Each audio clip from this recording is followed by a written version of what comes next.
Bonsoir à tous, chers auditeurs, chères auditrices, c'est Cyrus, et nous voici pour le 29e épisode de notre podcast hebdomadaire sur le foot, dans lequel nous parlerons de l'actualité footballistique de la semaine. Et pour ce faire, je suis accompagné de nos fidèles contributeurs et spécialistes. Jeff. Bonsoir à tous. Camille. Buonasera ragazzi. Alexis. Bonsoir tout le monde. Grégory, notre spécialiste sur le football portugais, nous rejoindra en cours de route. Et on embrasse Anto qui ne peut pas être là aujourd'hui, mais l'OM a gagné, donc vous inquiétez pas, il est content. Et l'Atlético aussi a gagné, donc il est content, tout va bien pour lui. Voilà.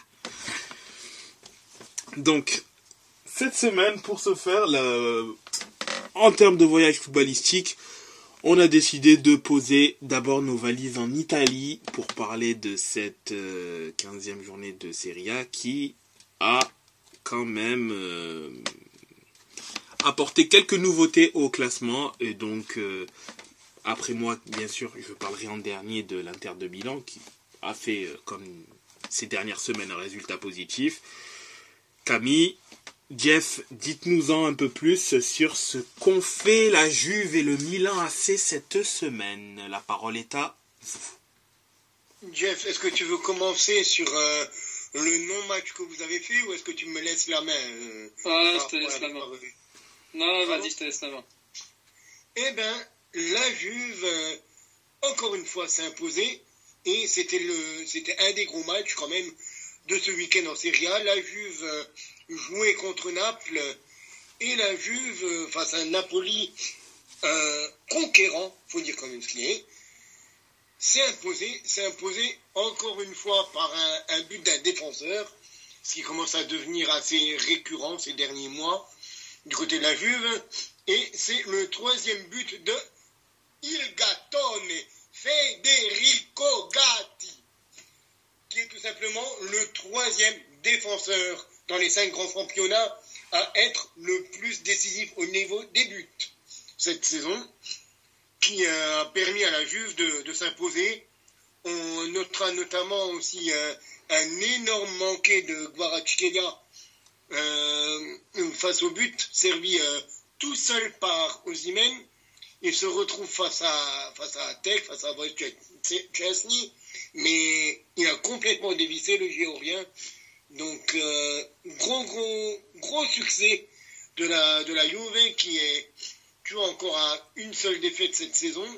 Nouvelle victoire pour la Juventus contre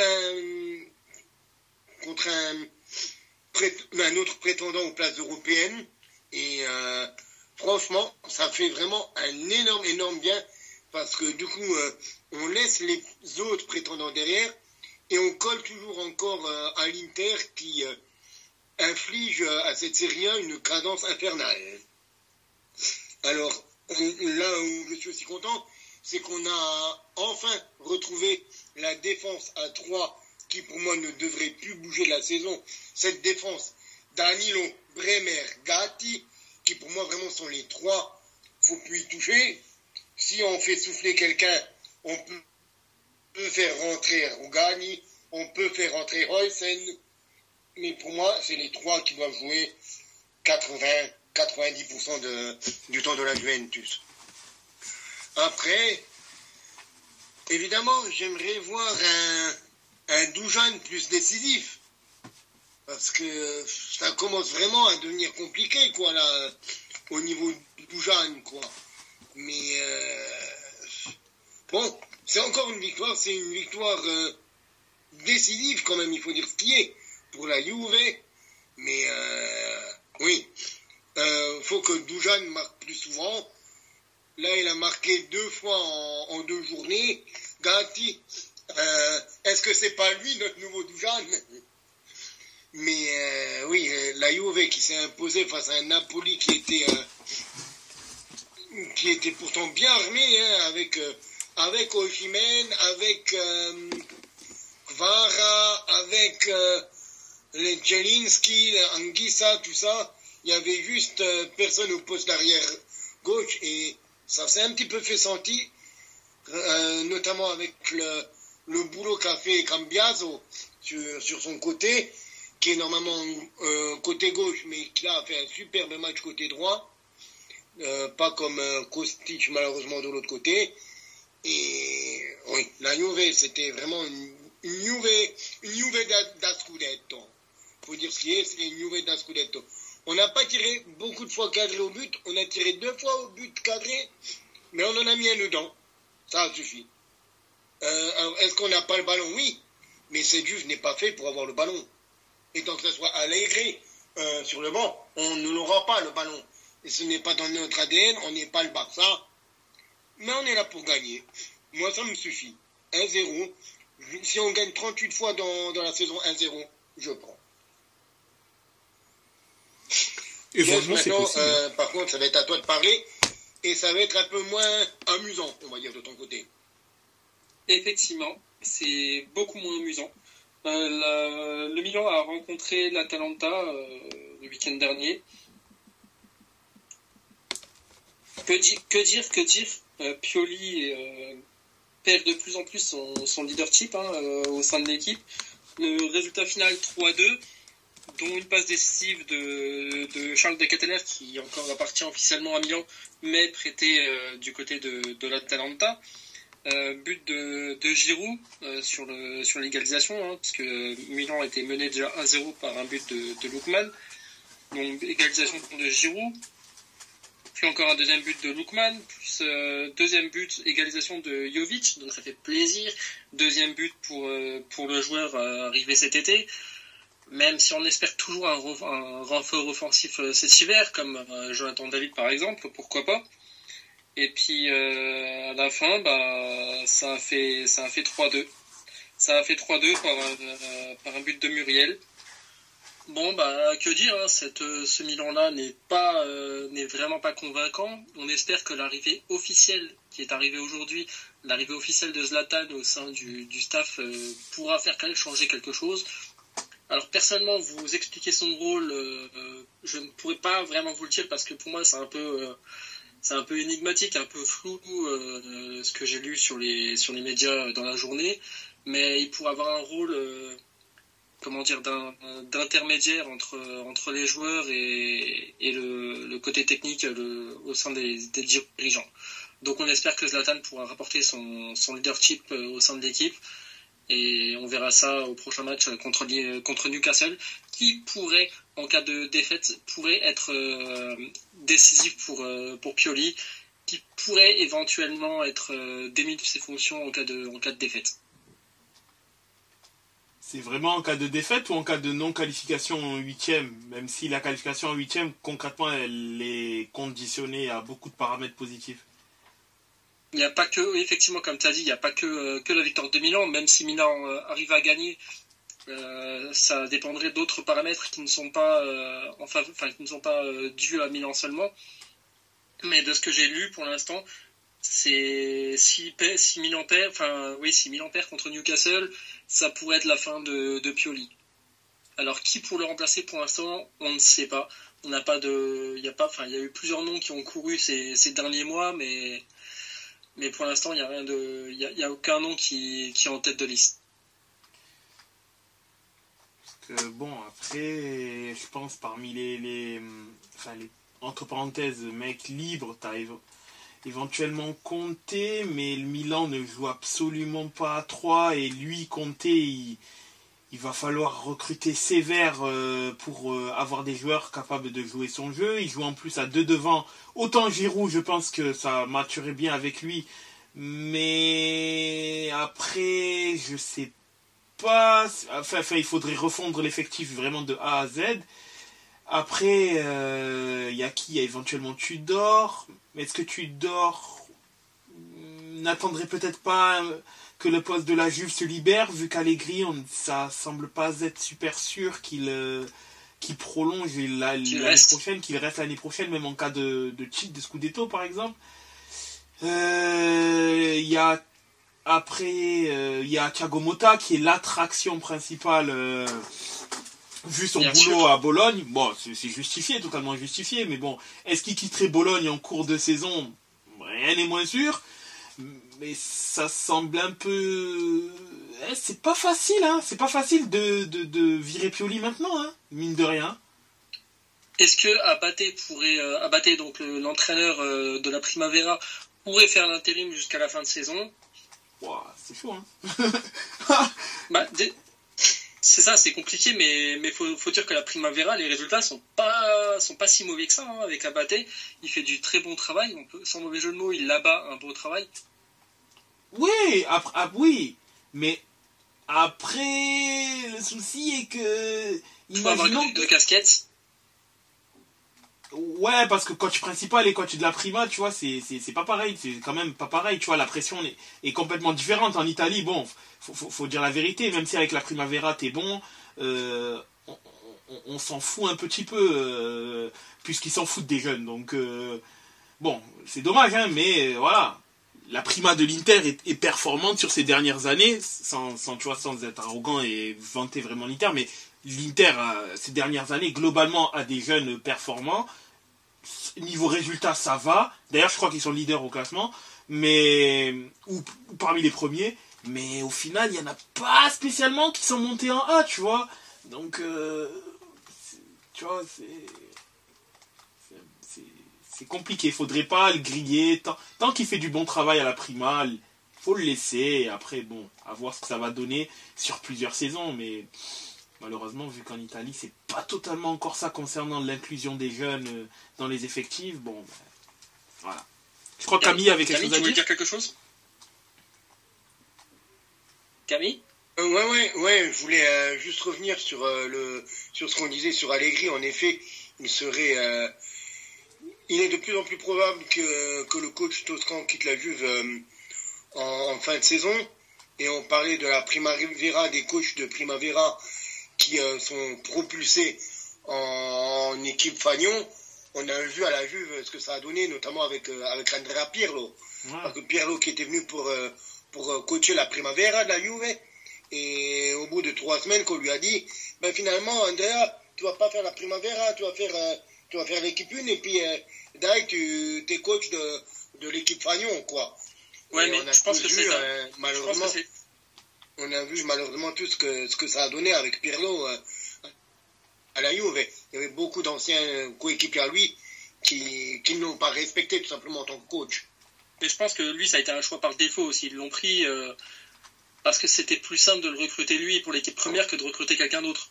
Oui, c'est un petit peu un panic buy quoi, d'entraîneur. C'est ça, exactement ça. Parce qu'ils se sont dit merde, on n'a plus personne pour prendre la 1. Ah bah tiens, c'est bon, on a Andrea. Pirlo, il vient d'arriver, mais il va faire l'affaire parce que c'est un grand joueur. Mais on le dit, on le répète. Un grand joueur, c'est pas un grand forcément un grand entraîneur. C'est ça, exactement. Bah oui. Donc, il y a de multiples. On en a eu encore une fois la preuve avec Pirlo, qui peut-être deviendra par le temps un excellent entraîneur. Mais il faut d'abord il est encore... faut encore qu'il passe les étapes. Plus qu'en rodage. C'est ça. C'est ça, et malheureusement aussi les coachs ils sont un peu victimes de... Comme un peu les joueurs où on les monte très rapidement, tu vois, par exemple... Après, je ne dis pas que ça peut ne pas être justifié, mais le problème c'est qu'on peut les faire monter très haut très vite et après quasiment les jeter à la poubelle comme si c'était des moins que rien, tu vois. Villas-Boas, il a pris du temps à retrouver un certain crédit alors qu'au tout début, tu vois, il faisait un excellent taf. Par exemple, il y a qui aussi récemment qui... Grosso, Grosso, malheureusement, il a eu mauvaise presse alors que au final, il a fait quelque chose d'intéressant avec l'équipe dont Jeff Frosinone, tu vois, il a fait du bon taf là-bas, mais le propulser à Lyon, c'était quasi sûr qu'il allait pas réussir à faire grand-chose. Enfin, c'était une mission suicide un peu de penser qu'il allait pouvoir modifier quoi que ce soit. Tu vois, et après on dit oui, mais Grosso, il a pas réussi à faire... Ouais, mais attends, regarde dans quel bourbier il se trouve le type. Comment tu veux qu'il arrive à être spécialement performant, tu vois? Là, Thiago Motta, il fait un excellent travail à Bologne. Rien ne dit que dans un contexte, tu vois, plus... avec plus de pression plutôt, j'ai pas l'adjectif donc je préfère dire avec plus de pression, ben ce sera différent, tu vois, parce que là il faut qu'il continue à grandir. Après, comme tout comme le coach de Gérone, tu vois, qui fait une saison, bientôt une moitié de saison, j'ai même pas les superlatifs, tu vois, c'est la première équipe dans les 4 grands championnats qui a 40 points, elle a perdu qu'un seul match contre le Real, sinon c'est ultra solide, Gérone fait un début de saison de rêve, on a l'impression de retrouver le championnat d'Espagne des années 2000 où tu te dis putain, t'as le Deportivo La Corogne, etc., qui sont capables d'être performants. Après, est-ce qu'ils vont tenir la distance? On ne sait pas. Ce qui est sûr, c'est que à 99,99%, ils sont maintenus déjà. Ça, c'est une très très bonne chose pour eux. Après, à voir ce que ça va donner durant la deuxième partie de saison. Mais, tu vois, je pense que le coach de Gérone, il risque très très fort d'être sollicité d'ici la fin de saison parce que et même, je crois, attends, le coach de Gérone, c'est pas Michel par hasard? Si, c'est Michel, mais alors, est-ce que c'est le même Michel? J'ai l'impression que je crois que c'est lui, hein. Pas le même Michel, par contre.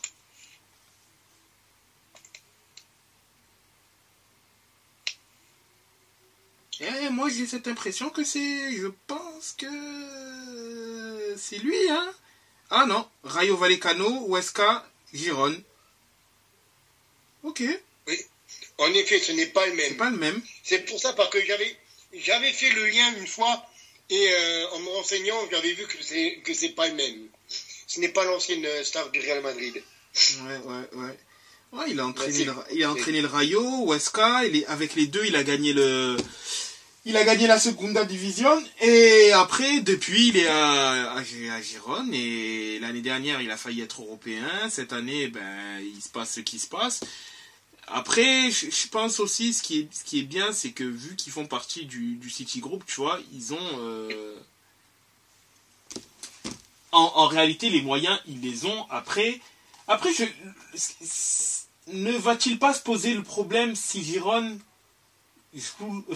arrive à terminer... Bon, là, on est encore dans quelque chose d'hypothétique, hein, bien évidemment. Mais pour le coup, Gérone a vraiment le même propriétaire que Manchester City. Ça, on peut pas le truc, on le sait, c'est le City Football Group. Et c'est ça, et notamment le président ou le vice-président de Gérone est le frère de Guardiola. Ne va-t-il pas se poser là véritablement la question du oui, parce que là du coup il y a ça ferait 2 équipes véritablement avec le même propriétaire en Ligue des Champions. Et c'est ça, et il serait sur le même problème qu'avaient Salzbourg et Leipzig il y a quelques années. Oui, après bon, on sait que oui, mais non, c'est pas le même propriétaire parce que oui, bon. Si, clairement là, c'est oui, le même. on savait que c'était, tu vois, mais bon, ils ont réussi par je ne sais quelle entourloupe à faire passer que ouais, mais non, bon, bref. Je sais pas comment ils ont fait. Oui, parce qu'ils ont changé le nom, ils ont changé le nom, ils ont changé en fait les propriétaires des clubs, les présidents. Ils ont changé les présidents et puis regardez, c'est pas le même nom, c'est pas le même président. Donc c'est pas le même club, attention. Même si bon, on savait qu'au final c'était... Leipzig avec le logo blanc avec les taureaux rouges dessus, comme de par hasard le club s'appelle plus, et comme de par hasard le club change de nom l'année où il arrive en Champions League. Parce qu'avant le machin s'appelait Red Bull Leipzig, il arrive en Champions League, le machin s'appelle Rasenballsport. Ouais. Donc, comme de par hasard, excuse-moi. Ouais, c'est très très étrange très étrange avec des guillemets. C'est cette année-là qu'il change, il change de nom et d'entité. Oh là là, quelle coïncidence! Ouais, évidemment, une très grande coïncidence. Mais bon, après à voir ce que ça va donner. C'est étonnant, voyons.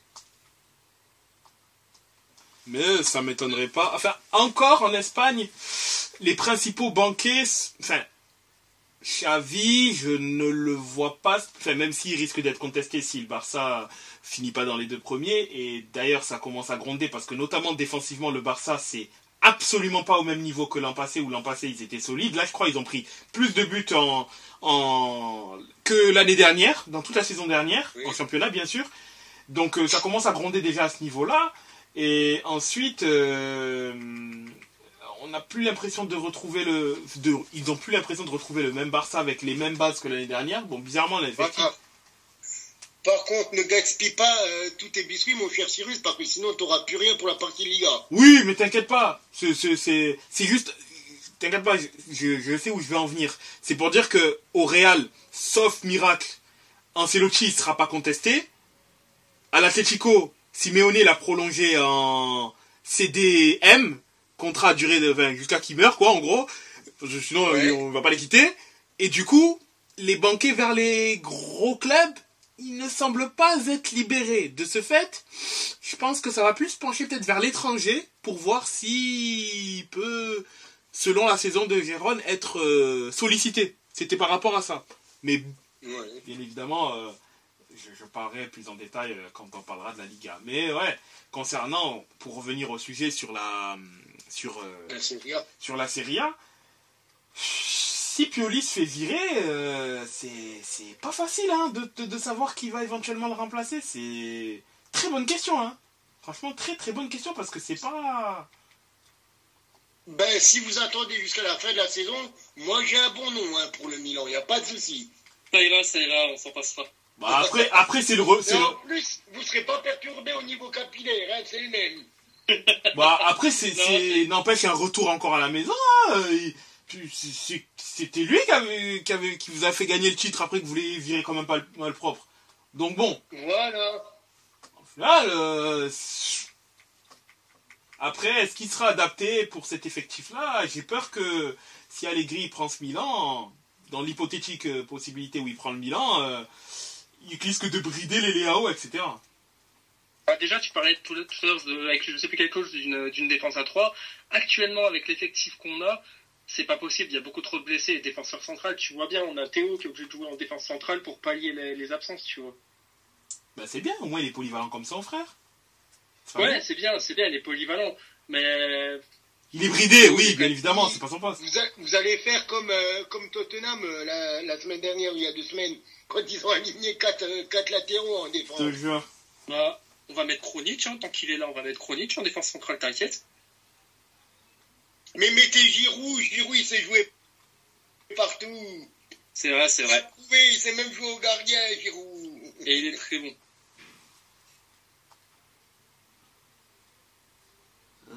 Giroud. Bon, par contre, mon petit Cyrus, est-ce que tu nous parlerais pas un petit peu de ton Inter? Oui, bien évidemment, je peux parler d'Inter. Inter Udinese, c'était le match pour clôturer la journée du samedi en Serie A. Bon, le résultat fut sans appel. Hein. Le résultat fut sans appel. Victoire claire, nette et sans précis, et sans fioriture. Victoire 4-0. Un début de match un peu poussif de l'Inter, mais qui finit extrêmement bien. La mi-temps avec 3 buts marqués en l'espace de 7 minutes, 37, 42, 44. Akan qui continue sa série de pénaltys marqués d'affilée, je crois il est à 12 sur 12 ou 13 sur 13 sur les... Di Marco qui marque sur une belle frappe, Thuram sur un magnifique centre de Mkhitaryan qui va marquer. Enfin, l'Inter en fait à l'issue de la première mi-temps avait complètement tué le match et avait le match en main, hein, tout simplement.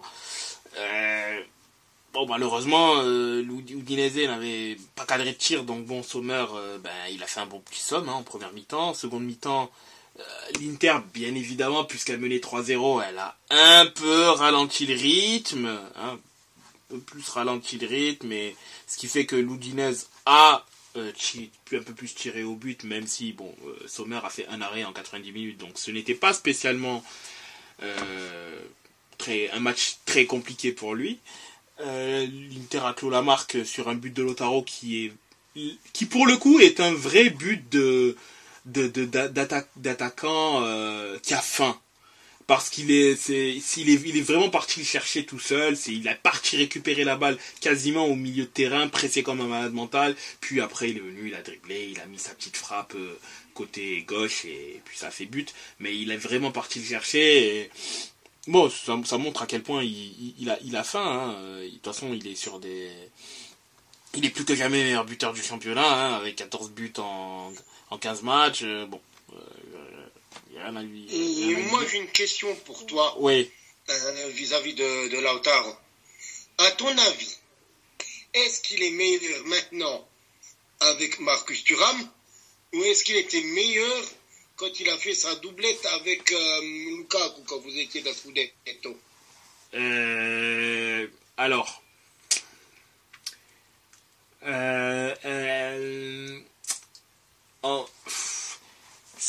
C'est assez compliqué. C'est une question. Vraiment, c'est une très bonne question. Je vais te dire que le Lautaro de maintenant a vraiment progressé dans son football, hein, dans son football et surtout dans le leadership. J'ai l'impression qu'il a aussi progressé face au but. Oui, face au but aussi, il a progressé. Effectivement, il a progressé face au but. Dans son football, ça devient un attaquant de vraiment quasi complet avec très peu de moins en moins de déchets. Et ça se voit, il progresse vraiment d'année en année. Mais le fait est qu'il soit capitaine, on voit, je le vois sur les 2 dernières saisons, il a vraiment pris en leadership. Et je serais pas vraiment très bon à te dire est-ce qu'il était meilleur.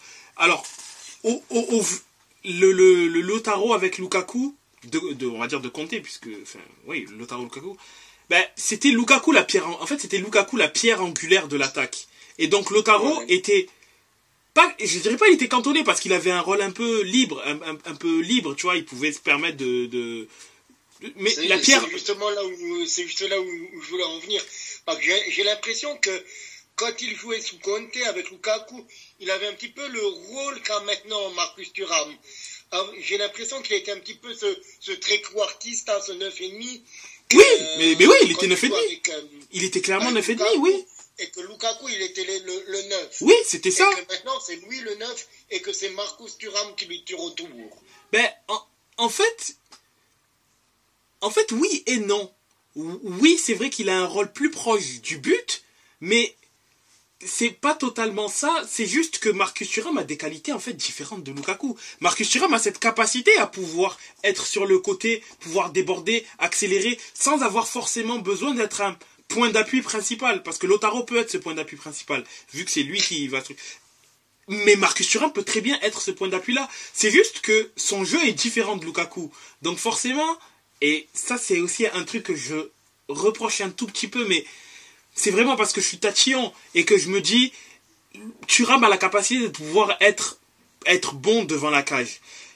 Le truc est que parfois, vu qu'il exploite aussi cette qualité balle au pied, il est capable d'envoyer de très bons centres, d'être percutant et de pouvoir créer aussi. Mais il est parfois un peu trop loin du but.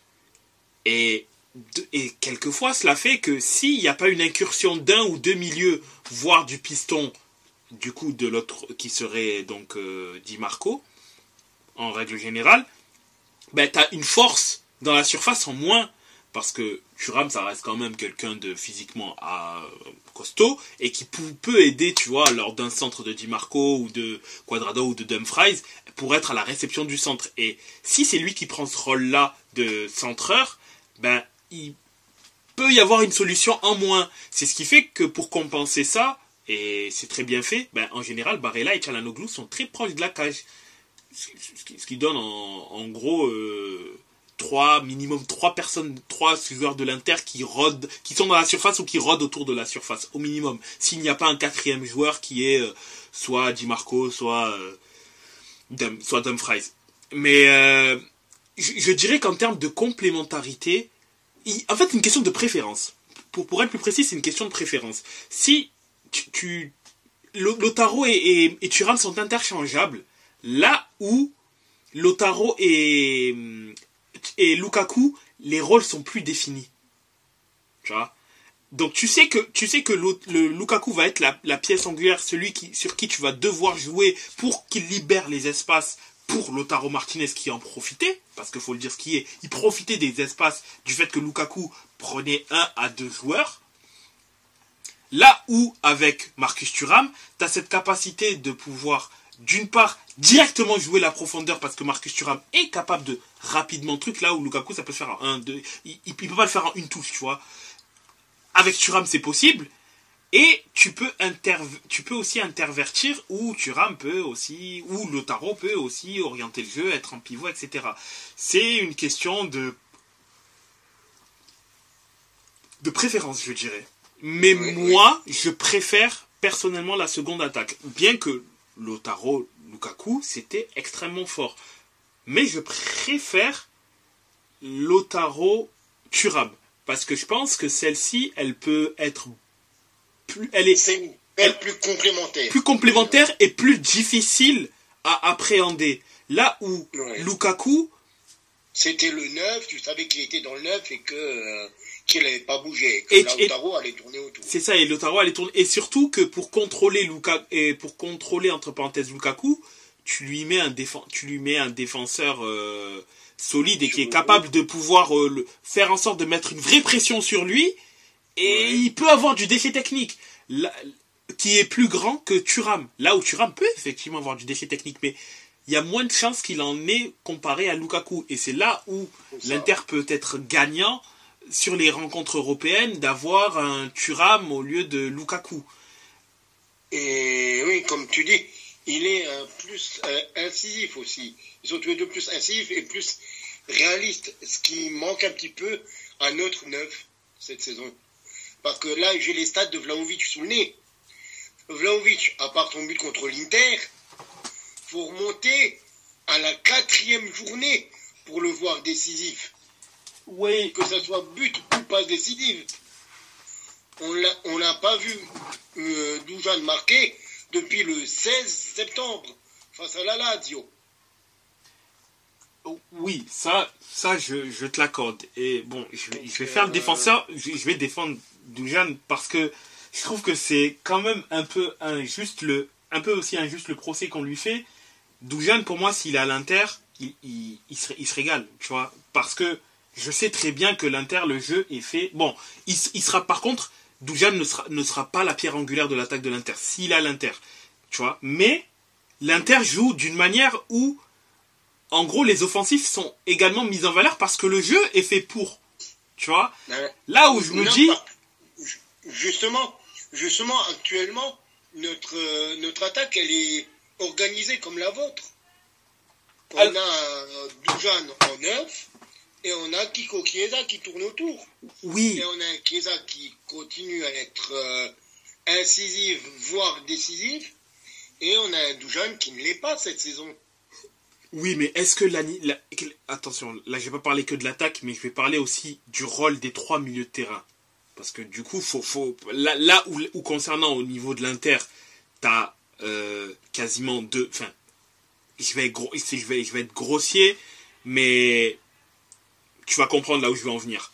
On a 2 plus 1 joueurs, Akan et Mkhitaryan, c'est des joueurs qui sont techniquement... Barella aussi l'est, mais Barella c'est je dirais un all-around player, c'est un joueur un peu tout-terrain. Oui. Akan est en train de le devenir d'ailleurs au passage, depuis son replacement en tant que 6. Regista. Mais Akan, Mkhitaryan, c'est des joueurs qui sont très faciles balle au pied. C'est des joueurs qui combinent facilement balle au pied. Tu sais qu'en fait, avec ces 3-là au milieu, il y a du mouvement qui est fait pour... et à côté, t'as Di Marco. C'est ça. À côté, t'as Di Marco, Dumfries, 2 profils un peu différents, attention. Mais les 5, ils sont capables, tu vois, de créer quelque chose, de faire en sorte qu'il y a du mouvement. Les préceptes de jeu d'Inzaghi, on les voit. On voit que l'Inter, tu vois, c'est une équipe qui est joueuse. Là où la Juve, et je pense que tu le sais, la Juve, du moins d'Allegri, depuis plus d'une saison, c'est très compliqué en termes d'animation de jeu, tu vois. Ah oui, mais le problème, c'est que c'est l'animation qui ne marche pas. Parce que, bon, tu regardes quand même les garçons qu'on a, à part à la rigueur McKennie, qui n'est pas le plus grand technicien, Fagioli, Miretti, Kostic, Cambiaso, ces garçons, ils ont du ballon. Bon, il y a même Rabiot. Rabiot n'est pas en déficit technique. Bien sûr, bien sûr. C'est un garçon qui va plus apporter sur le volume de jeu, sur les courses, un petit peu comme l'était Matuidi. Mais voilà, il n'est pas maladroit avec le ballon. Mais quand tu regardes, tu as l'impression qu'ils ont tous des parpaings à la place des pieds. C'est ça. Par moment. Je pense. Donc c'est compliqué. On se dit, on a plein de bons joueurs qui sont des manieurs de ballon, comme tu dis, qui font circuler le ballon. Ils ne le font pas. Pourquoi? Je ne sais pas. Je ne sais pas, parce que Allegri demande d'autres choses, parce que ils sont frustrés, bridés par je ne sais quelle consigne, je ne sais quel contexte, qui fait que le ballon tourne moins bien.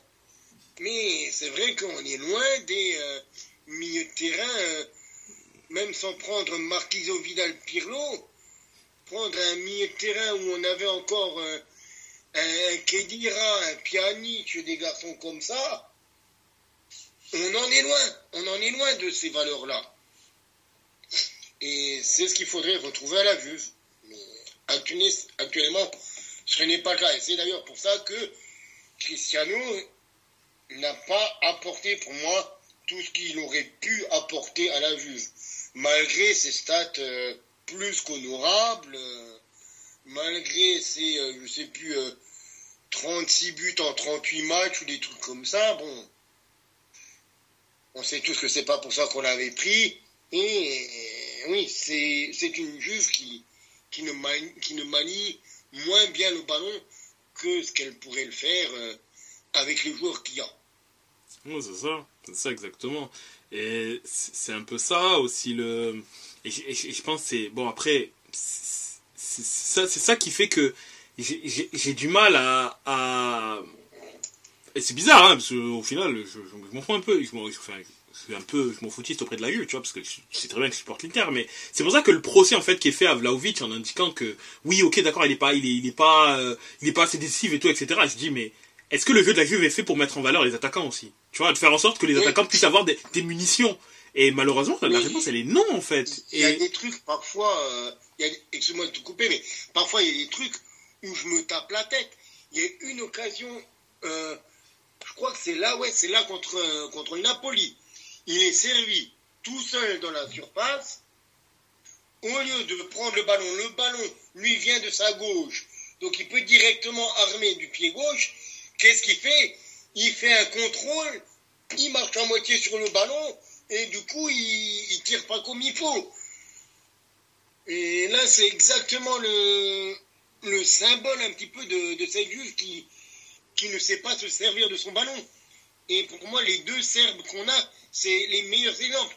On avait Kostic. Il y a 1 an et demi, le mec était meilleur passeur de l'Europa League. Là, il n'arrive pas à faire un centre. Ouais, c'est fou, hein, c'est fou. C'est vrai que Kostic, c'est... Le garçon, il est passé de meilleur passeur d'Europa League à un mec qui n'arrive pas à faire un centre correct. Puis, quand même, il l'a pas perdu, ça, en toutes les saisons qu'il a fait en Allemagne. Bon, il est à 3 passes décisives, mais il a besoin de 47 centres pour en faire un bon. Ouais, c'est ça. Et pourtant, un truc, ouais, effectivement, c'est très étrange et je pense que si ça continue comme ça, parce que là, bon, après, un attaquant, on le sait très bien, des attaquants qui sont, c'est cyclique et un attaquant, enfin, tu peux pas l'enterrer à 20 ans. Puisqu'on sait très bien qu'un attaquant, sauf phénomène, un attaquant c'est sur la durée que tu vois. Il y a des attaquants qui peuvent très bien exploser un peu plus tard, sachant que un attaquant n'atteint pas à 23 ans sa maturité intellectuelle, enfin son QI football n'est pas à maturité maintenant. Enfin, le cas le plus emblématique, c'est Benzema qui, pour atteindre sa pleine maturité footballistique, il a dû attendre plusieurs années. Même s'il était déjà Même si on savait déjà que son QI foot était extrêmement élevé. Giroud, pareil. Cristiano Ronaldo, pareil. Ça, même s'il était déjà ultra performant, mais sa pleine maturité, il l'a eu en tant que neuf. Et il l'a eu plus tard. Après, donc voilà, tu peux avoir des facilités, mais on sait très bien que c'est avec le temps qu'un attaquant, quand il connaît mieux son corps, il connaît mieux ses capacités, etc. C'est avec le temps, l'expérience qu'il aura. Donc, Dusan, je pense que si Allegri reste, il faut qu'il parte. Vraiment, parce qu'il va perdre du temps. Après, s'il y a un changement de coach et une autre philosophie de jeu qui se fait l'année prochaine, franchement, pourquoi pas tenter une ultime saison de voir ce qu'il en est. Mais même rédemption. Mais même Chiesa, moi personnellement, je trouve qu'il est bridé par Allegri. Je trouve pas que après il a pas été facilité par les blessures, Chiesa, mais je trouve pas qu'avec Allegri, Chiesa a le développement que je voyais en lui, là où moi je voyais vraiment Chiesa comme un futur top joueur mondial, tu vois, et il a du talent, bien évidemment, mais déjà, ce qu'il y a avec Chiesa, c'est qu'à la base, c'est un pur ailier. Mais c'est ça, tu vois. Et là, il joue en 9,5.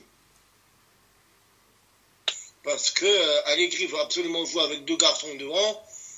Et du coup, il est obligé de faire jouer Chiesa parce que c'est notre meilleur joueur. Oui, bien évidemment, tu vas pas le mettre sur le banc. Dusan, il joue devant. Et il a personne, s'il met Chiesa, qu'il le mette à droite ou à gauche, il a personne du même niveau pour jouer. J'avais pensé au début, quand les trois étaient réunis, Chiesa à droite et Kostic à gauche, mais Kostic n'arrive pas, depuis son arrivée, n'arrive pas à avoir le rendement qu'il avait en tant que milieu gauche ou ailier gauche à Francfort. Donc, tu ne peux pas le faire jouer à ce poste-là. Il est même question de mettre Kostic en piston, voir si on jouait sur une ligne de 4, de le mettre en arrière-gauche. Ce qui pour moi, ce serait un non-sens total. Mais on en est là. Donc Chiesa, c'est un super joueur. Il faut juste soit un autre coach, soit le mettre vraiment sur sa position, c'est-à-dire sur l'aile. Je pense qu'on peut clore un petit peu le débat et puis regarder encore vite fait un petit peu ce qui s'est passé dans les autres matchs de Serie A. Parce qu'il y avait un autre gros match quand même, c'était Roma-Fio. Oui. Et ça s'est terminé sur un 1-1 avec une Roma qui s'est retrouvée à 9 en fin de match avec les expulsions de Zalewski puis de Lukaku en toute fin de match à 87e. Lukaku qui avait marqué et Quarta qui avait égalisé. Et dans les autres rencontres, donc de ceux qu'on n'a pas encore parlé, il y a l'Hellas Vérone qui a fait un nouveau tour de cochon à la Lazio, malgré l'expulsion de l'ancien de Bundesliga Andrei Duda à la 77e. La Lazio qui s'était ouvert le score par Dacani et Thomas Henry, un Français qui a égalisé pour la Hellas Vérone. On a l'Empoli qui a fait match nul à Lecce. On a le Monza qui s'est imposé au Genoa.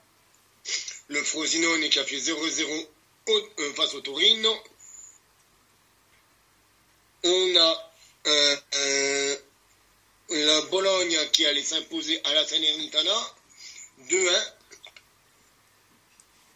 avec un carton rouge en toute fin de match pour Federico Fazio, l'ancien de Séville notamment.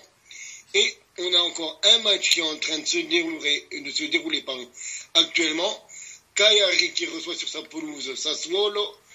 Sassuolo qui mène 1-0 depuis la 7e minute, mais qui est depuis 4 minutes, on est à la 66e, réduit à 10 après l'expulsion de Tressolli.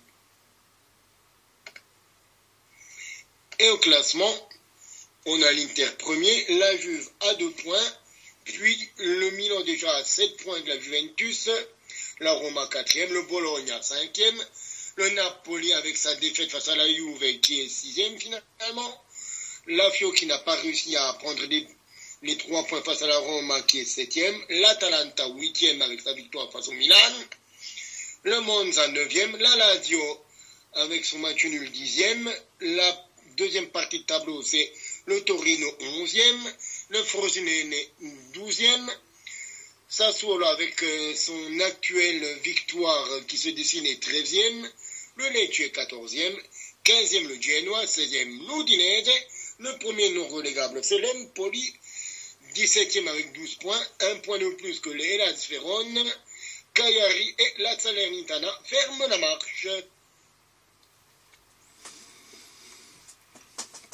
Et donc après la Serie A, quel championnat souhaitez-vous voir? Je pense qu'on peut aller voir soit en Première Ligue, soit en Liga, mais je te propose de faire une petite pause juste avant. Effectivement, faisons la petite pause. À tout de suite. Et à tout de suite. Nous voici de retour pour la seconde partie de notre podcast et cette fois-ci on parlera donc du championnat d'Espagne où il y a eu quand même plusieurs rebondissements. On parlera bien sûr du match du Barça en dernier, hein. On a dit quelques mots mais on en parlera après. Moi il y a plusieurs matchs qui ont retenu mon attention. Il y a l'Atlético de Madrid qui mine de rien avance pas à pas, qui reste au contact des meilleurs, qui a rapidement fait le taf par l'inévitable Morata qui revit cette saison. Non mais attends, moi il y a un truc qu'il faut que je dise là quand même, parce que Morata, je l'ai eu pas mal dans mon club. Et Morata maintenant il dribble. À quel moment maintenant Morata il dribble? Depuis quand Morata il fait des feintes de frappe roulette petit pot râteau là sur le gardien? Il faisait pas ça à Turin. C'était un guerrier, c'était un combattant. Mais il faisait pas des dribbles comme ce qu'il nous a fait là, Morata. Mais Alvarito qui est pas ça, bordel. Je suis désolé, je l'ai vu, j'ai regardé, j'ai fait. Ouais, c'est qui le jeune là qui a fait la petite feinte de frappe râteau? Et là, je regarde, je fais, mais c'est Morata. Mais c'est pas possible. Mais Alvarito. Mais qu'est-ce qui t'est arrivé là? Ça y est, c'est depuis qu'ils disent qu'ils vont enlever la règle du hors-jeu. T'es devenu R9. Ah, je suis désolé. Je m'enflamme, mais... Wow. Qu'est-ce qui s'est passé avec Morata? Coco. Ça y est, t'as pris un Senzu, t'as pris un Rico Magic comme dans Dragon Ball, c'est ça?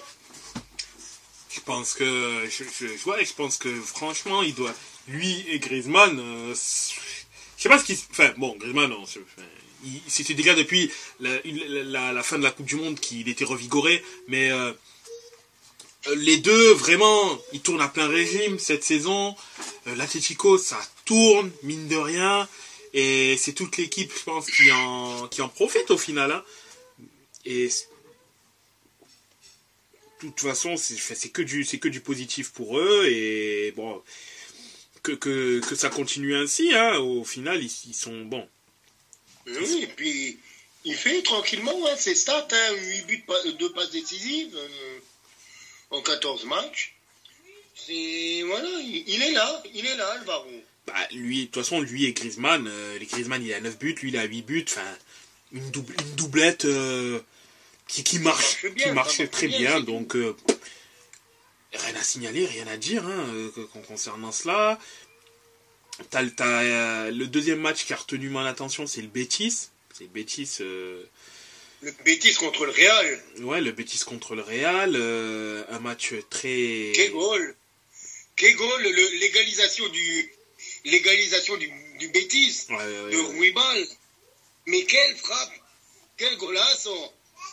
Mon Dieu, je m'en suis encore pas remis. Ouais, c'était une très très très très très belle frappe. Une frappe là de de 25, 30 mètres là dans la lucarne, pied droit. Je regarde et puis, j'ai fait moi, mais, ils m'ont mis au ralenti, j'ai fait, vous êtes sûr que c'est au ralenti là, pas que j'ai des doutes quand même les garçons.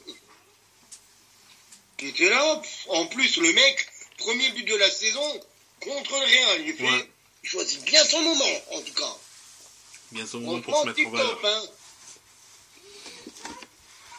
Et du coup, bon, le Real n'est pas largué, attention, ils sont à deuxième à 2 points, mais c'était quand même un petit coup d'arrêt, et d'autant plus... Hein, un coup d'arrêt. Et faut dire quand même que l'équipe qui les a battus a battu le Real et a battu Barcelone. Ouais. Ils ont battu les 2 des 3 gros, quoi. Exactement. Girona a perdu contre le Real. Hein. Je crois d'ailleurs le seul match perdu de la saison, c'est contre le Real. Mais l'Atlético a battu le Real. Mais je crois que l'Atlético d'ailleurs a perdu contre Girona, si je ne me trompe pas. C'est ça, oui. Atlético et Barcelone. Atlético et Barcelone, pas Real et Barcelone. My bad. Ouais, c'est un coup dur. Enfin, c'est un coup dur. Pas forcément. Mais c'est un petit coup d'arrêt.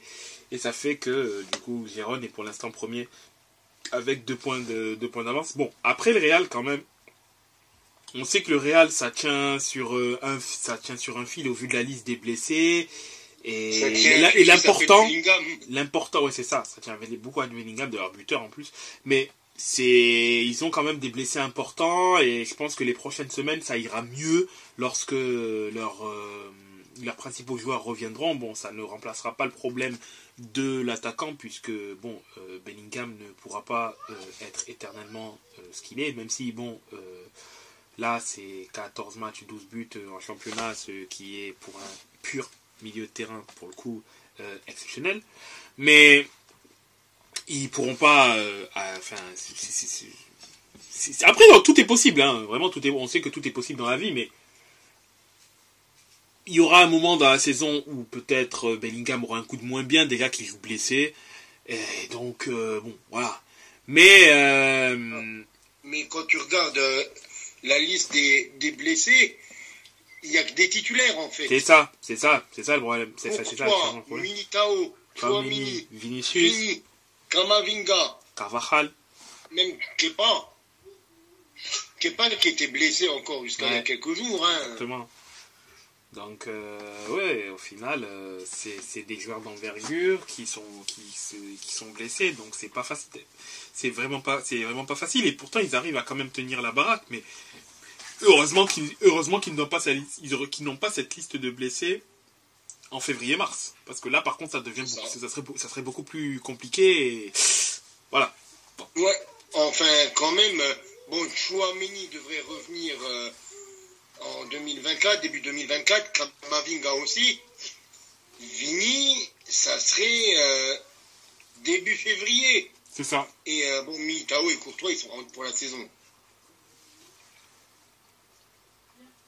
Presque, quoi. Hein. Ils sont out jusqu'en mi-mars. Ouais, mi-mars-avril. Minimum. Et bon, ils seront pas... mi-mars, pour recommencer à reprendre. Hein. Oui, bien sûr. Donc, autant dire qu'ils ne retrouveront pas leur niveau cette saison, clairement, et c'est l'année prochaine en gros qui pourront revenir à un niveau à minima décent, ou revenir à pleine capacité. Après au top niveau, c'est ça. Après une prépa entière, une bonne remise, etc. Mais oui, le Real, je pense. Après, je ne sais pas. Des fois, c'est un peu compliqué de savoir qu'est-ce que va faire le Real. Est-ce qu'ils vont se positionner sur des joueurs parce que là, concrètement, c'est un peu compliqué ou pas? Ils vont attendre le mercato mercato d'été 2024. On ne sait pas, mais bon, ça tient sur pas beaucoup. Pour l'instant, Bellingham est exceptionnel. Écoute, bon, tant mieux pour le Real. Hein. Le troisième match qui a retenu mon attention, c'est une équipe qui est un peu moins, qui passe un peu sous les radars cette saison, bien que très performante en Ligue des Champions. J'en suis plus que témoin, puisqu'étant une équipe espagnole dans le groupe de l'Inter de Milan, la Real Sociedad qui a écrasé... Et j'allais en parler. Qui a écrasé Villarreal 3-0. Full confiance, hein, avant le match pour la première place contre l'Inter de Milan. Bon, ils sont très proches des places européennes. Hein, ils sont actuellement 6e, à 5 points de la 3e place.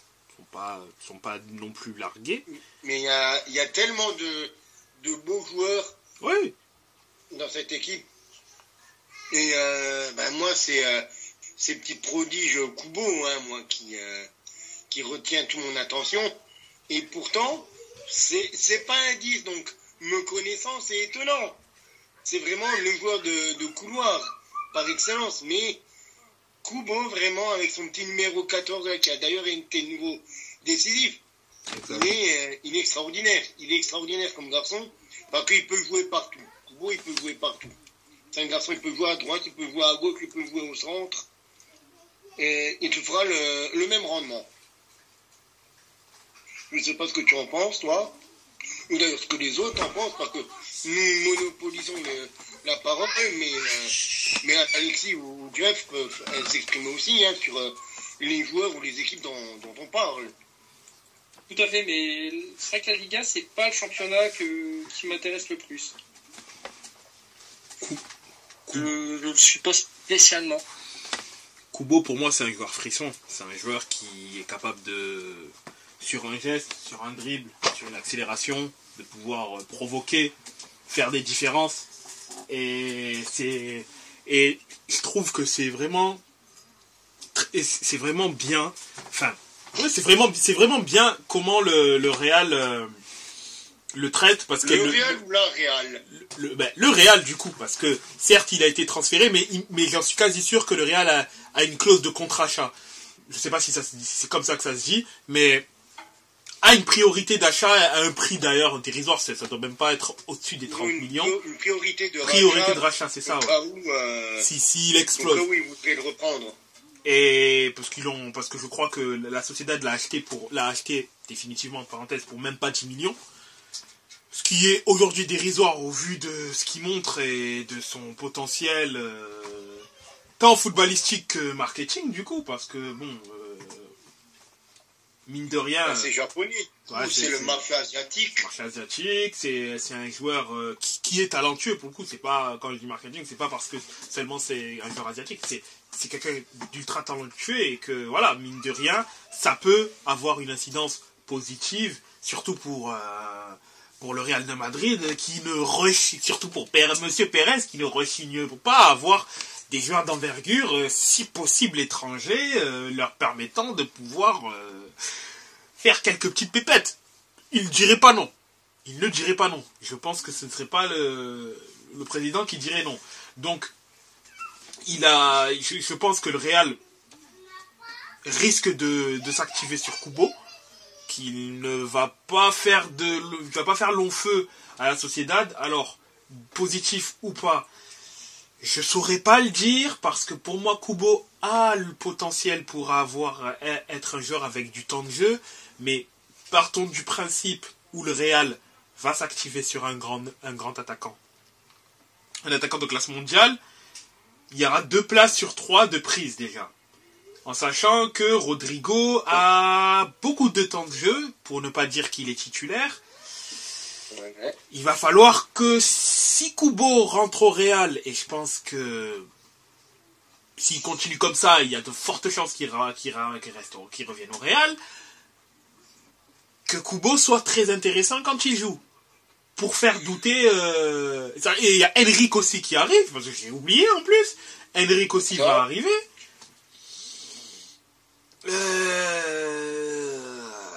Va falloir qu'il soit costaud. Bon, déjà, je pense quand même qu'Henrik il va peut-être être prêté. Et je pense que ce serait la solution la plus intéressante. Ce serait qu'il soit prêté pour qu'il emmagasine un peu en Europe. Ou du moins, s'il s'intègre au Real, qu'il ait du temps de jeu progressivement. Il pourra absolument pas postuler à une place de titulaire, on le sait. Mais oui, il va y avoir de la concurrence devant, une abondance de talent. Peut-être que finalement le Real le rachètera et peut-être le revendra plus cher J'espère pas, parce que ça serait dommage.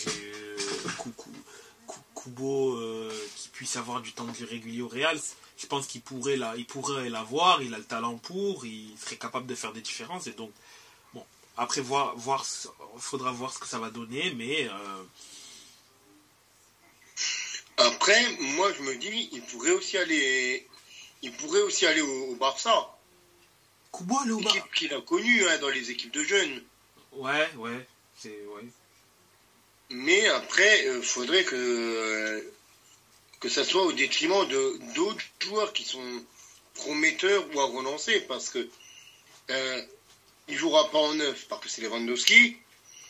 Mais après, il y a Yamal qui est très prometteur, qui n'a que 16 ans. Il y a Rafinha. Il y a Joao Félix qui est prêté. T'as Ferran Torres. Oui, mais Ferran Torres, j'ai l'impression qu'ils ne savent pas trop quoi en faire, en fait, au Barça. Parce qu'il joue beaucoup, mais c'est pas un garçon impactant, je trouve. Parce que si tu regardes ses stats, tu vois 15 matchs. Tu te dis, waouh, le mec, 15 matchs, extraordinaire. Il est titulaire tout le temps. Mais après, tu regardes en fait les minutes jouées, c'est 600 minutes. Et là, tu te dis, en fait, il n'est jamais titulaire, en fait, le garçon, ou presque. Parce que tu regardes 33 minutes, 20 minutes, 13 minutes, 25 minutes, 19 minutes. C'est un garçon qui rentre tout le temps, en fait. Qui est titulaire et puis qui, après, cède sa place au bout d'une heure de jeu. Donc, il est pas si titulaire que ça, en fait, Ferran Torres. Et les autres, quand ils jouent, j'ai l'impression qu'ils vont peut-être jouer moins de matchs, mais ils vont les faire en entier, leurs matchs. Donc lui, je le vois vraiment en tant que vraiment quatrième, quoi, dans l'attaque, quoi. Vraiment derrière les trois de devant, Lewandowski, Yamal et Rafinha ou Félix. En sachant que, Félix, sauf miracle, que l'Atlético fasse une ristourne. Ce que je ne pense personnellement pas, tant Félix va partir. Tant Félix donne pas l'impression. Avec Rafinha, Yamal, Torres et Lewandowski, ça sera Rafinha, je pense, Ferran Torres quand même, et Lewandowski, les trois titulaires. Et à la rigueur qu'il bouscule Ferran Torres, mais Rafinha, je ne le vois pas du tout être bousculé, en tout cas en ce moment au Barça. Après, je ne suis pas le plus grand expert du Barça, mais parce que Rafinha ne joue pas beaucoup de minutes non plus. Mais à un moment, soit Rafinha, ils veulent le mettre à fond, soit ils ne te le mettront pas à fond, parce qu'il est aussi sur très peu de minutes jouées, Rafinha. Il est sur 12 matchs, mais 431 minutes jouées. Ce qui veut dire qu'il y a des matchs à 15 minutes, 13 minutes, 1 minute, 21 minutes. Il a fait un seul match complet, Rafinha, sur toute la saison en championnat. Et en Champions League, pareil, 68 minutes, 59, 90. Non, je sais pas. Donc le garçon n'est pas titulaire du tout. Donc il y a clairement un poste de titulaire à prendre sur le côté. S'il venait au Barça. Parce que Ferran Torres, pas titulaire. Rafinha, pas titulaire. Joao Félix, qui repartirait. On a, à la rigueur, on a le petit Yamal, qui est le plus titulaire des trois, avec ses 750 minutes. Oui. Ce que je voulais dire, c'était que Rafinha est contesté au Barça. Rafinha est contesté et oui. Il y a des fortes probabilités pour qu'il puisse partir. Donc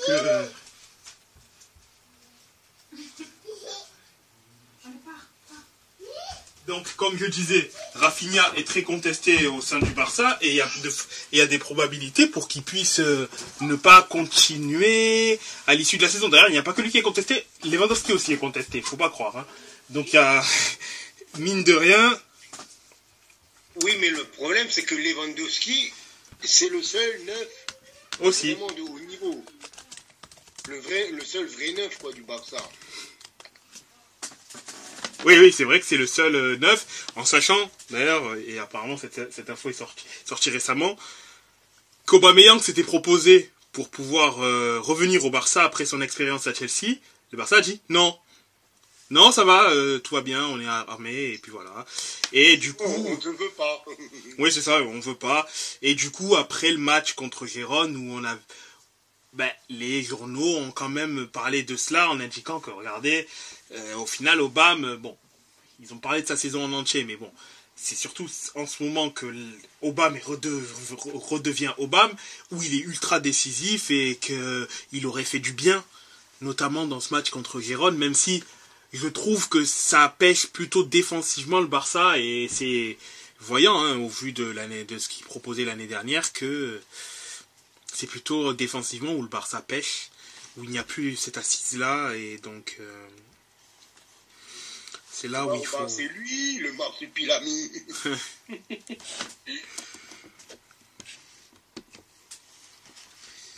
Mais c'est vrai que contre... Pour finir... Dire que tout ça, on est parti d'un constat sur le positionnement de Kubo. Oui, bah oui. Exactement.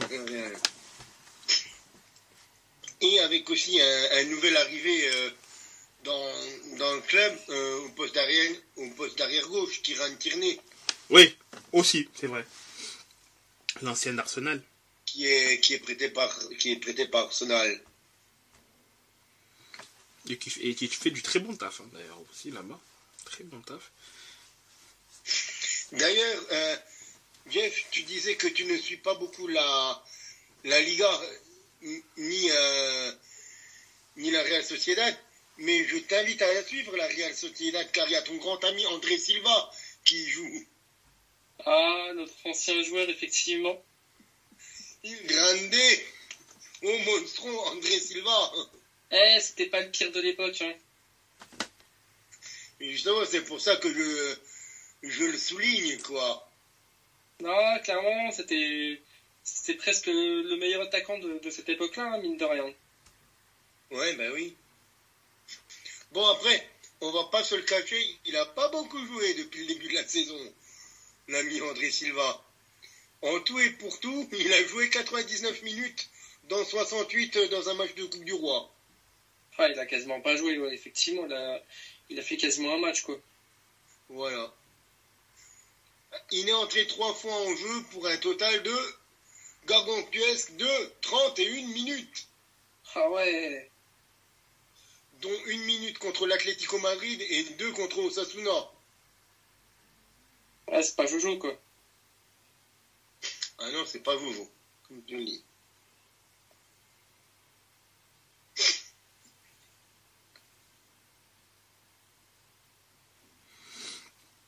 Sinon, dans le reste de l'actualité de la Liga, Puisque c'est le Rayo qui est en train de jouer face au Celta Vigo qui a 0-0 à la mi-temps. Il y a Cadiz qui s'est fait un match nul à la maison contre Osasuna. Mallorca qui s'est payé le FC Séville 1-0 à domicile. Il y a Retafe et Valence qui ont fait 1-0 pour Retafe avec 3 cartons rouges notamment. Un match très disputé. On a du coup l'Atlético qui s'est imposé. Par contre, on ne l'a pas pressé, mais ils se sont imposés. 2-1 face à Almeria. Et Grenade actuellement qui est en train de finir son match contre l'Athletic Bilbao. Un match qui avait été arrêté, suspendu suite au tragique décès d'un supporter dans les tribunes.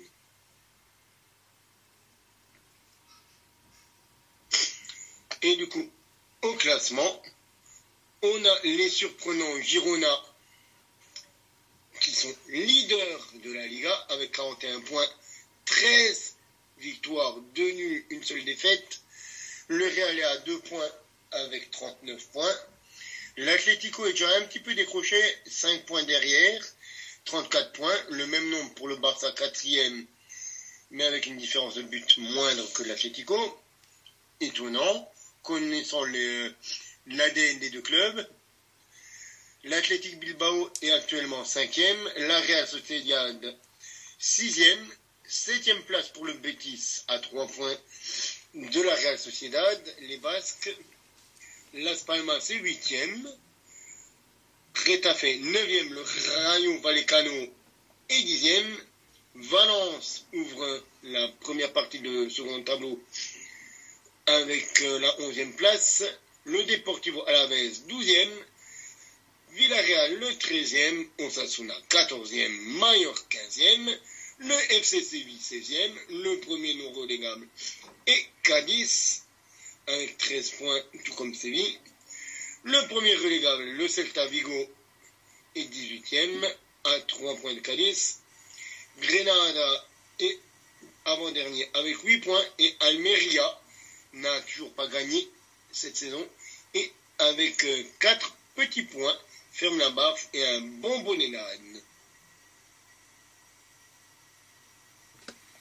Et donc, cette fois-ci,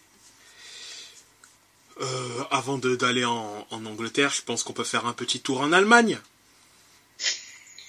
Eh ben, Los Gates. Los Gates, mes amis. On va d'abord faire un petit débrief sur la Bundesliga 2. Et, miracolo, Schalke s'est imposé 2 fois de suite, mes enfants. Ceci n'est pas un exercice. Je répète, ceci n'est pas un exercice. Schalke s'est imposé 2 fois de suite. Il faut remonter au mois de septembre pour voir Schalke s'être imposé 2 fois de suite en compétition officielle. En effet, les Königsblauen, après s'être imposés 4-0 face à Osnabrück la saison dernière, les Nulfira se sont imposés sur la pelouse du Hansa Rostock hier 2-0 avec des buts d'Idrissi et de Karaman. Bon, certes bien aidé par le carton rouge écopé par le Hansa en fin de première période, mais il faut dire qu'au niveau des stats, Schalke a complètement dominé la partie, 18 tirs à 3, dont 3 cadrés. Toujours encore un gros problème de réalisme pour Schalke, mais bon, les victoires sont là. Donc, Schalke respire actuellement. Schalke n'est plus relégable. Attention, Wunderbar. Ceux, par contre, qui sont pris un coup sur la carafe, c'est Hambourg, le Hambourg Sportverein. Alors là, je ne sais pas ce qu'ils ont foutu, les Rothausen. Ils jouaient contre Paderborn et ils ont perdu 2-1. Ça, pour moi, c'est la grosse mauvaise opération de cette saison, de cette journée, pardon, avec pourtant une ouverture du score de Hambourg à la 10e minute, mais égalisation à 20e, et Paderborn qui marque le deuxième but à la 61e. On aura un carton rouge de chaque côté, à la 69e pour Paderborn, à la 77e pour Hambourg. Et Hambourg, du coup, qui fait du surplace. Et là, St. Pauli avait un boulevard pour prendre les devants. Surtout qu'il jouait contre le bonnet d'âne, Osnabrück. L'équipe qui n'arrivait pas à foutre un pied devant l'autre. Qui n'avait qu'une seule victoire à son actif, 4 matchs nuls. Eh ben non. St. Pauli fait match nul contre Osnabrück. Ils ont ouvert le score très tôt, à la 6e. Mais à 82e, Osnabrück arrive à égaliser. Et du coup, St. Pauli, au lieu de prendre de l'air vis-à-vis de Kiel, vis-à-vis de Hambourg, et ben l'autre équipe de Hambourg, qui fait du surplace, et qui fait quand même un 3e match nul en 5 saisons, en 5 journées. Attention, St. Pauli, c'est des places et des points qui peuvent coûter cher à la fin de la saison. Pour les amis de la Reeperbahn. Et du coup, ceux qui se sont frottés les mains de toutes ces mésaventures, c'est les nordistes du Holstein Kiel qui sont allés s'imposer à Düsseldorf. 1-0. Alors c'est un petit 1-0 pour le Holstein Kiel sur un but d'un ancien de Schalke et de la Première Ligue, Lewis Holtby. Mais c'est un 1-0 précieux, très précieux pour Holstein Kiel. Parce qu'on le verra au niveau du classement. Très précieux, cette courte victoire en Nordrhein-Westfalen. Une victoire aussi que s'est offert Nuremberg sur la pelouse des Sarrois d'Elversberg. Le Greuther Fürth qui lui par contre s'est fait un match nul face à Magdebourg. Magdebourg qui relève un petit peu la tête après des moments difficiles.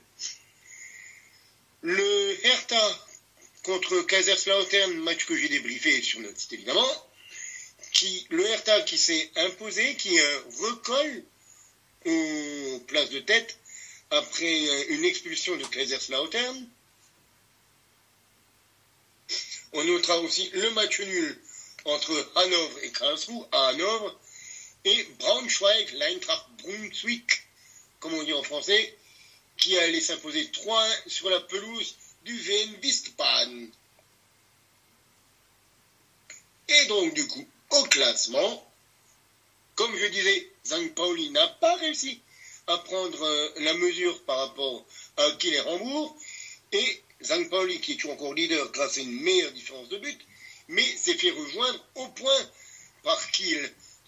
Les deux équipes sont à 32 points, 16 matchs joués, 8 victoires, mais 8 matchs nuls pour St. Pauli, alors que le Holstein Kiel n'a fait que 2 matchs nuls et s'est imposé 10 fois depuis le début de la saison. Le Hamburg Sportverein est à 4 points avec 28 points, le même nombre de points que le Greuther Fürth, qui aurait pu passer devant les Rothrosen en cas de victoire. Düsseldorf est 5e avec sa défaite. Hanovre est 6e.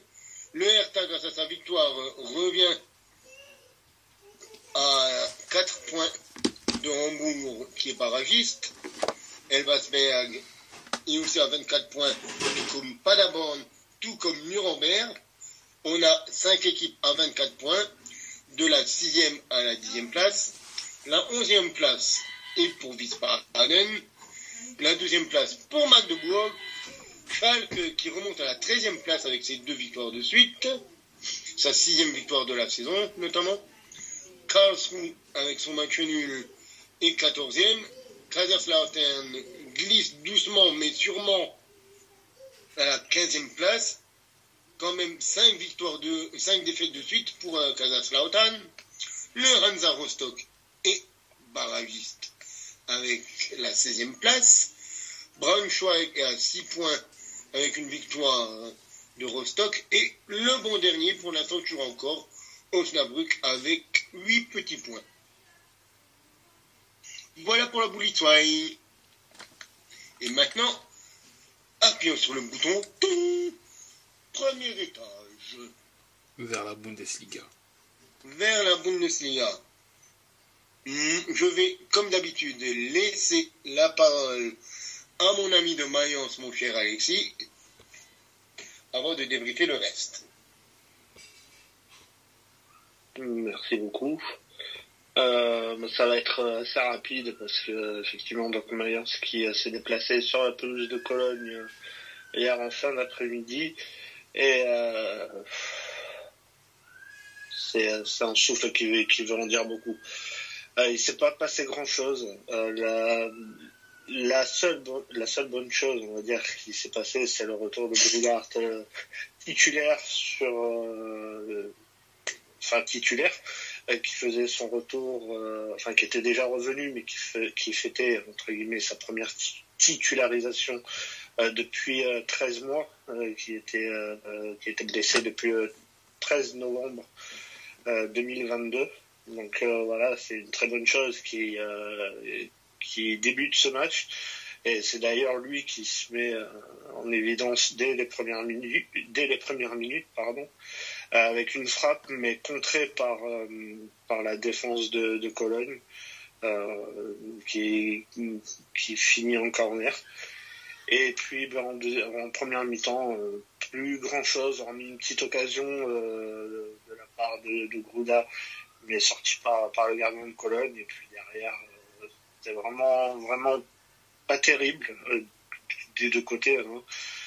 Juste une frappe de Martel, stoppée par Daniel Batz, mais qui faisait son deuxième match de la saison suite encore à l'absence de Zentner. Et puis donc la frappe de Martel sortie en corner. Après, il s'est rien passé sur le corner. 0-0 à la mi-temps, puis en deuxième mi-temps, aussi presque plus triste que la première période. Il ne s'est pas passé grand-chose, on a une frappe d'Ajorc qui est passée pas loin, et une autre occasion d'Ajorc à un quart d'heure de la fin à peu près, qui rate son 1 contre 1. Mais pas grand-chose. C'est même un match que Mayence aurait pu perdre avec un centre-tir de Cologne qui heurte le poteau. C'est un match que vraiment Mayence aurait pu perdre, aurait pu gagner, mais au final on s'en sort sur un 0-0. C'est un nouveau point qui clairement ne fait pas trop avancer le club. C'est toujours une 17e place. On va dire que le match le plus important est la semaine prochaine avec la réception d'Heidenheim à la maison.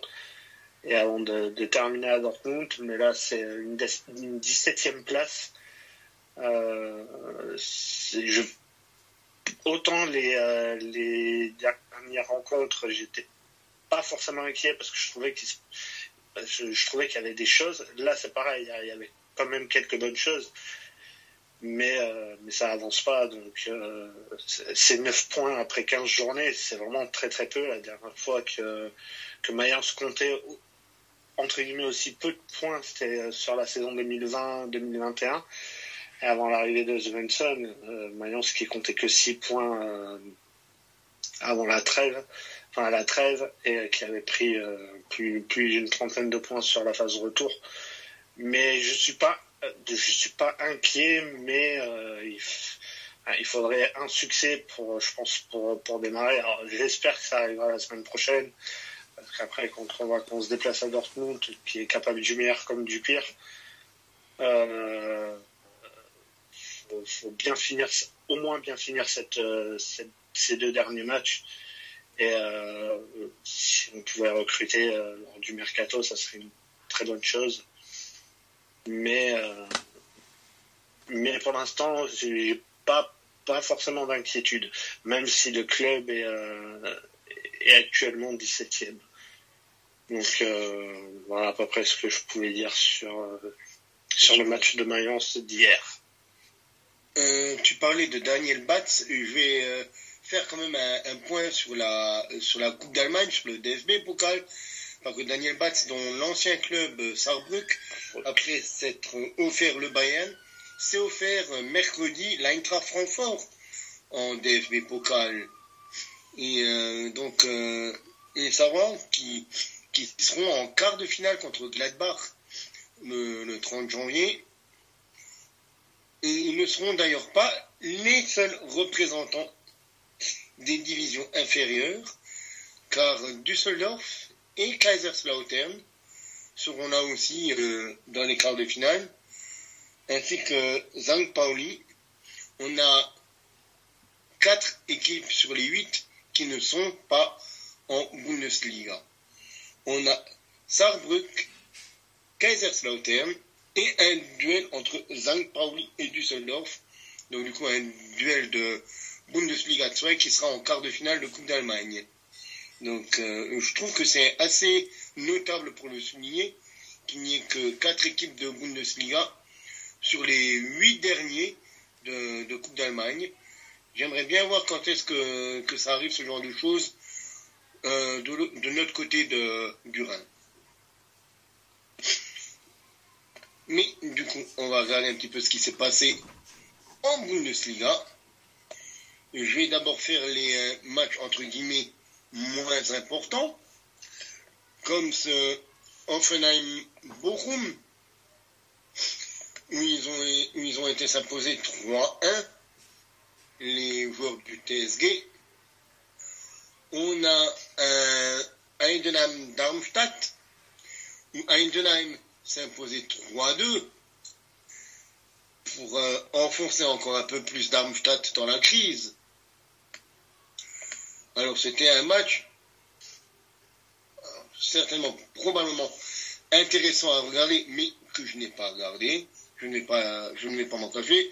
Il y a eu un Wolfsburg-Fribourg, où Fribourg s'est imposé 1-0 sur un but de Michael Gregoritsch. Fribourg qui sont quand même beaucoup moins à suivre que l'année dernière. L'Union Berlin a respiré un petit peu en s'imposant 3-1 face à Gladbach. Le Werder s'est imposé 2-0 face à Augsburg. Mais les 3 matchs qui pour moi faisaient le focus de cette journée 14 de Bundesliga, c'était le Stuttgart-Leverkusen, le Dortmund-Leipzig, le Topspiel de samedi, et l'Eintracht contre le Bayern. Et Stuttgart qui a pris un bon point contre Leverkusen. Leverkusen qui avait l'occasion de prendre une distance sur le classement par rapport au Bayern, par rapport à Stuttgart, mais qui n'ont pas réussi. Parce qu'ils sont tombés sur un Stuttgart accrocheur, très accrocheur, avec 12 tirs cadrés pour les Swabs. On a rarement vu l'équipe de Xabi Alonso autant challenger que ça depuis le début de la saison. Alors, ils ont fait un partout, et c'est même pas notre ami Serhou Guirassy qui a marqué, c'est Chris Führich qui a marqué juste avant la mi-temps, la 40e, avant que le Wunderkind, un de mes chouchous de la Bundesliga, Florian Wirtz, n'égalise juste à la retour de la pause à la 47e minute pour les Leverkusen. Le deuxième match à mettre en lumière, c'était le Dortmund-Leipzig. Là, Leipzig s'est imposé 3-2, mais on a eu un Dortmund qui a été très très vite réduit à 10 avec le rouge de Hummels à la 15e minute. Donc au bout d'un quart d'heure de jeu, Dortmund était à 10 contre 11 face à Leipzig qui est quand même relativement en forme,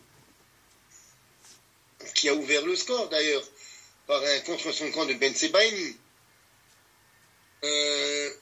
Jules a réussi à égaliser tout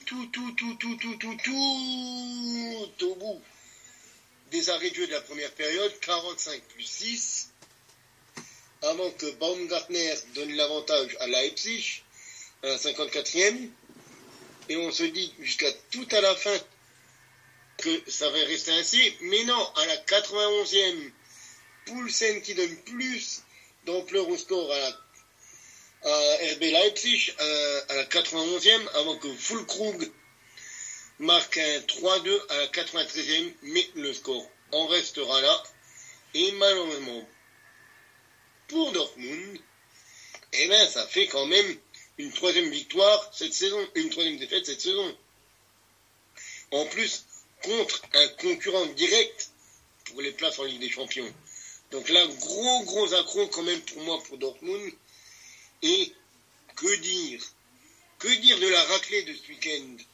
Mais qu'est-ce qui s'est passé, messieurs? Que s'est-il passé au Bayern? Ils ont explosé. Depuis que, avec Jeff, on s'est rendu au Bayern, le Bayern est capoute, messieurs, dames. Mais c'est totalement ça en plus. Un match, 3 jours après notre visite, qui n'a pas eu lieu à cause de conditions météorologiques dantesques à Munich. Et le match d'après, ils s'en prennent 5.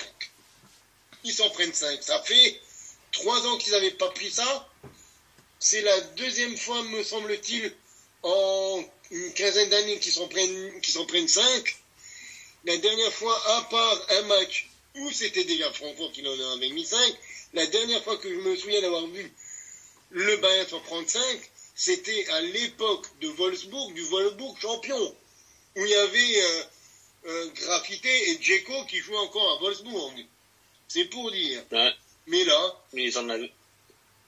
Oui. Pardon, ils en avaient pris 5 il y a 4 ans, je crois, 3-4 ans, toujours à Francfort. C'est le match où... C'était pendant il me semble que c'était pendant la période Covid, juste avant ou juste après la période. Ouais, juste avant, il me semble que c'était celle-là. Ben, c'était celle-là, et avant, le souvenir que j'en ai, c'était d'en avoir pris 5 par Wolfsburg lors de la saison 2009-2010. Et là, ils en ont pris 5, notamment par un ancien de Ligue 1, un ancien du PSG, Eric Junior Dinaim Bimbe, qui s'offre son premier doublé en carrière, de 2 jolis buts. Omar Marmouche, l'Égyptien aussi, Hugo Larsson et Angar Knauf, contre une égalisation, certes, splendide de Joshua Kimmich. Donc, à la pause, il y avait seulement 3-1, une réduction du score, pardon, pas une égalisation. Mais on croyait, avec cette réduction du score, ce but de Kimmich juste avant la mi-temps, que à 3-1, le Bayern pouvait le faire. On s'est dit, c'est le Bayern, ils peuvent le faire. Non, 5 minutes après, boum, le 4-1. Heure de jeu, boum, le 5-1. Et encore, il aurait pu y en avoir 6, 7, 8. C'était pas hallucinant. Ça aurait pas été fou ni irréaliste. Tellement l'Eintracht était vraiment supérieur, incisif sur chaque action, chaque offensive. Le Bayern tremblait des fesses, excusez-moi le terme. Mais il y a 6 tirs cadrés, 5 buts.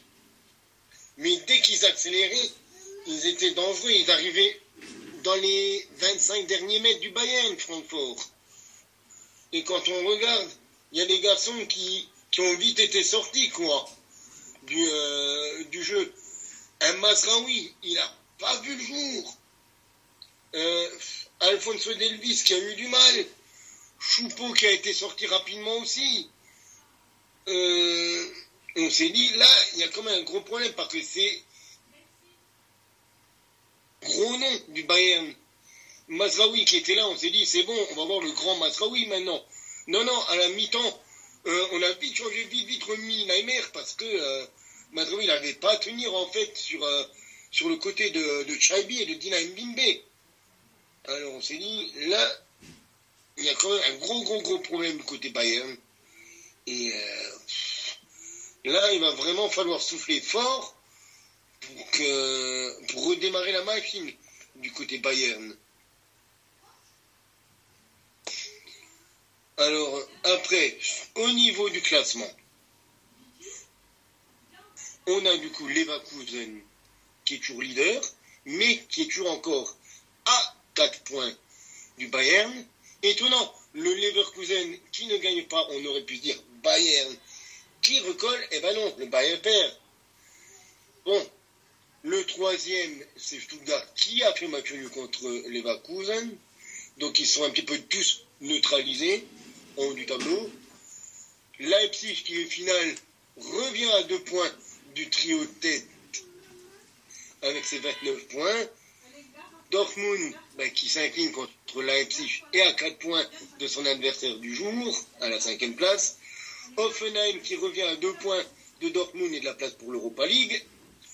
Francfort avec sa raclée face au Bayern qui est 7e mais à 2 points de Hoffenheim, à 4 de Dortmund.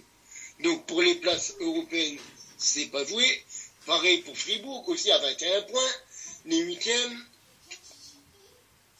Après, l'écart se creuse un petit peu, avec Augsbourg, le 9e à 17 points. On a 2 équipes à 16 points, Gladbach et Wolfsburg. qui ont tous les deux perdu. On a 2 victoires avec le Werder et Heidenheim, les 12e et 13e. On a le 14e Wolfsburg avec 13 points. Le premier non relégable qui sort la tête de l'eau, c'est l'Union Berlin avec sa victoire qui n'est plus relégable. Alléluia. Ceux qui ont par contre pris la place de relégable de l'Union Berlin, c'est Cologne qui est barragiste avec son match nul. Mayence et Darmstadt ferment la marche avec 9 points. Et au niveau des buteurs, on a toujours encore un Harry Kane qui domine le débat et Serhou Guirassy à 16 buts. Et après, des joueurs à 10, 9, 8 buts comme Openda, Vin, Unda, Voussani.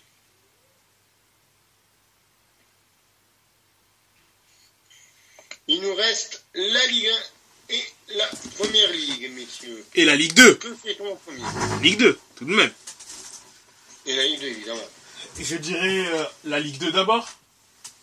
Eh ben, allons-y pour la Ligue 2.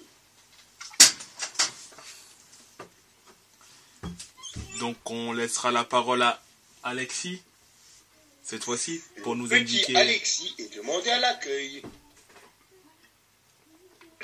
Ah oui, non, pardon, j'ai oublié d'enlever le micro. Oui, ça marche mieux si tu parles avec le micro allumé. Alex. Donc je disais, oui, il y a quand même pas mal de choses à dire sur...